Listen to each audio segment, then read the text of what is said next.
Yeah. Take offense at the Minnesota majority analysis and the things that have been said by... No, no, no.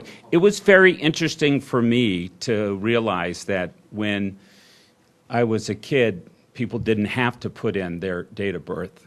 I mean, it reflects a different Minnesota. And maybe it reflected a certain sensibility about what people thought was private or not. And it also was a good way to go and remember that Minnesota used to not have statewide voter registration. In fact, North Dakota doesn't. And there was a process in the early 1970s where we had voter registration only where there were students and soldiers. But if you happened to live near students and soldiers, you had to get registered, and it was a huge hassle. So there was a big debate. Should we get rid of registration? Should we have registration? Politicians love registration because it gives us a list to knock on the doors of, to mail to phone. That's why we have these lists. The governor at the time, Wendy Anderson, argued for the North Dakota system, no registration. He had just been hunting. The politicians in the legislature said, oh no, we want the list because we want to know who to go out and campaign with.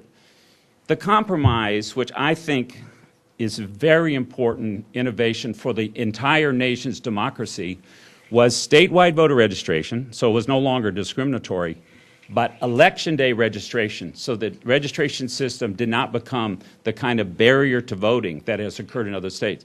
So their letter was a really good opportunity to talk to the old-timers and to review that history a little bit to have a better understanding. We really appreciate when people point out a problem. We had an email forwarded to us by a journalist from somebody in New York who was very frustrated with the language on our absentee ballots because it was making it difficult to get a notary in New York to notarize her absentee ballot. It would be fair to say she was angry. And it's such an important way for us to get information about changes and improvements we need to make. So to the extent that we get letters from people asking questions or angry emails pointing out problems, we like it, and it gives us a way to improve because Minnesota's #1 in a lot of things, but we've decided to rest on our laurels in many of those areas. We are #1 in elections, but we are rejected the idea of resting on our laurels, and we are trying to move our system forward. Some of you know we've passed some automatic voter registration so we can update addresses. A lot of this work here is crazy. You stand in line at the post office, and then we make you stand in line again on election day when you're busy. It's crazy. So we're trying to make Minnesota better, and letters from groups like the Minnesota Majority are very helpful for us to give us any ideas that might be useful. We know that when computer systems are created, a lot of decisions are made.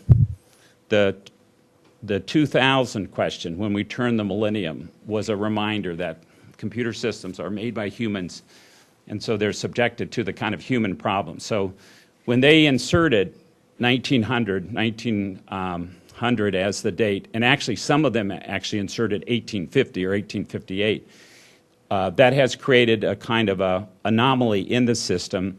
I didn't know about that anomaly, and now I know about that anomaly, and it just gives me a better understanding of some of the weirdnesses inside of our system. Mr. Secretary? Can you address the status check thing? Is that something has that ever been done before? It was done under the previous administration, and then Homeland Security informed Department of Public Safety, who informed us that it was their data and they couldn't share it. Recently, that's been clarified that they can share it. We did one check. They sent one name that they thought was a possible match. We checked with DPS because it didn't look right, and DPS says, oh, no, we screwed up. That wasn't right. And so, we'll have another check on Monday. But it's only weekly. It's not daily. Are you expecting that to turn out people who are registered who are not eligible to vote? No, but we don't predict the future. I would have never predicted that a Minnesotan would try to sell their vote on eBay. It happened. Every year, you can hope for the best, and you can be prepared for somebody doing something foolish, and that's what the county attorneys are for. Speaking of hoping for the best, how are you? Is that... Correct. Michelle, Mickey Mouse trying in Hennepin County? No? No, you can see the system. Mickey Mouse is many, You can see the system. If Mickey isn't registered with a driver's license or isn't in the Social Security system or doesn't live at the address, then Mickey wouldn't make it. Would have a challenge, and you know, it'd probably be tough. But if Minnie showed up, you know, then we'd have to figure out like how that worked. But you know, it's also true. For example, in the status check, just as a for instance, and Representative Laura Broad was very helpful in pointing out, you know, some of the changes in Homeland Security and all the procedures that we are subject to federal changes in Help America Vote Act law, in Homeland Security law. Even our polling places are feeling pressure because Homeland Security gives security advice to principals and superintendents and local schools, and they start feeling uncomfortable about students and adults there voting. And so we are so subjected to this larger environment, but we cling very closely to the idea that elections are at their heart and soul local and county affairs.